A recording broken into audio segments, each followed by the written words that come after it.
கர்த்தருடைய பரிசுத்த நாமம் மகிமைப்படுவதாக.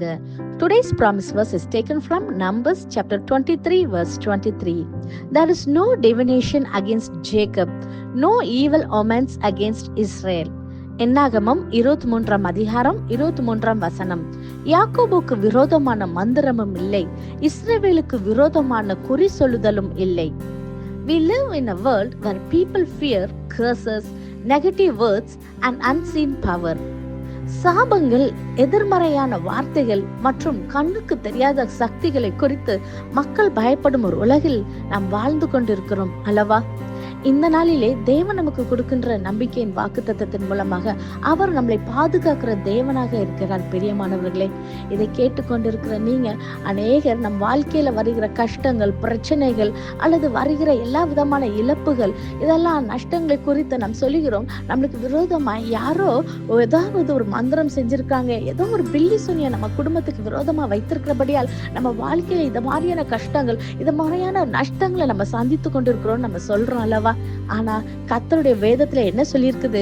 யாக்கோபுக்கு விரோதமான மந்திரமும் இல்லை, இஸ்ரவேலுக்கு விரோதமான குறி சொல்லுதலும் இல்லை என்று. ஆம் பிரியமானவர்களே, கர்த்தருக்கு பயந்திருக்கிற பிள்ளைகளுக்கு கர்த்தர் கொடுக்கிற ஒரு தைரியமான வார்த்தை இது. நம் கர்த்தரை விசுவாசிக்கும் பொழுது நிச்சயமாக அவர் நம்மளை பாதுகாக்கிற தேவனாக இருக்கிறார். நம்ம இந்த உலகத்துல வாழ்கிற உலகத்துல பயங்கரமான காரியங்கள் நடந்து கொண்டுதான் இருக்குது. ஒவ்வொரு நாளும் நம்ம பார்க்கும்போது அநேக குடும்பங்கள், அநேகர் இந்த பில்லி சூனியத்தினால, இந்த மந்திரவாதத்தினால அவங்க வாழ்க்கை மிகவும் பயங்கரமான ஒரு கஷ்டத்துல, ஒரு நஷ்டமான சூழ்நிலையில போய் விடுதலை இல்லாதபடி அநேகர் தத்தளித்து கொண்டிருக்கிறாங்க. ஆனா கர்த்தருடைய பிள்ளைகளுக்கு, கர்த்தரை விசுவாசிக்கிற பிள்ளைகளுக்கு, அவருக்கு பயந்தவர்களுக்கு கர்த்தர் பாதுகாப்பை அளிக்கின்றார் என்று நம் வேதத்துல பார்க்கிறோம். அது நாம் என்ன செய்ய வேண்டுமா? நம்ம யாக்கோபாக இருக்க வேண்டுமா?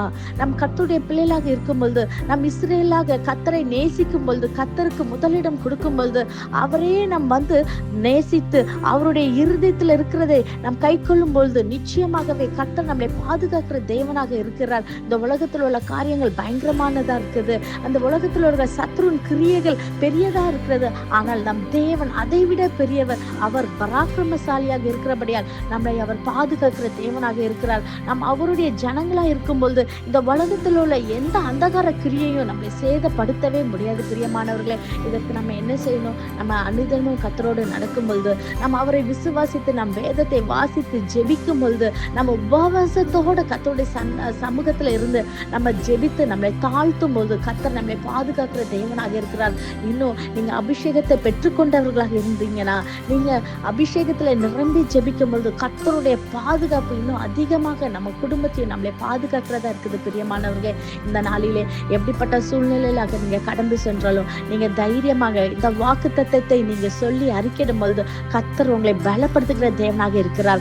ஏசாயா புஸ்தகம் 54 அதிகாரம் 17 வசனம் சொல்லுகிறது, உனக்கு விரோதமாய் உருவாக்கப்படும் எந்த ஆயுதமும் வாய்க்காதே போகும் என்று. நீங்கள் இதை விசுவாசிக்கிறீங்களா? Fear has no final word over God's people. No curse, no negative word and no unseen power can stand against what God has blessed. When the Lord is with you, the enemy's plan fail and the outcome will bring glory to God alone. நாம் விசுவாசிப்போமா? கண்களை மூடி ஜெபிப்போம். நேசிக்கிற நல்ல தகப்பனே, இந்த காலை வேலைக்காய் மக்கள் நன்றி செலுத்துகிறோம் கர்த்தாவே. அப்பா, நீர் கொடுத்த இந்த வாக்குத்தத்த வசனத்துக்காய் நன்றி செலுத்துகிறோம் கர்த்தாவே. அப்பா, உம்முடைய பிள்ளைகளை யாக்கோபாக மாத்தி அப்பா இஸ்ரேலாக மாற்றுங்க கர்த்தாவே. நீர் எங்களை பரிகாரியான தேவனாக இருக்கிறீங்கப்பா. எங்களுக்கு விரோதமாய் எழும்புகிற எல்லா மந்திர சக்திகளும், எல்லா விதமான குறி சொல்லுகிற ஆவிக்கு விலக்கி எங்களை பாதுகாத்து ஆண்டவரே, உம்முடைய பிள்ளைகளை கண்ணின் மணியை போல பாதுகாத்து ஆண்டவரே நித்திய கிரீடத்தை தந்து ஆசீர்வதித்து பலப்படுத்துங்கப்பா. எல்லா கிருபை, எல்லா மகிமையும் ஒருவருக்கே செலுத்துகிறோம். இயேசுவின் மூலம் ஜெபிக்கிறோம். ஜெபம் கேட்டபடியால் ஆமென். God bless you.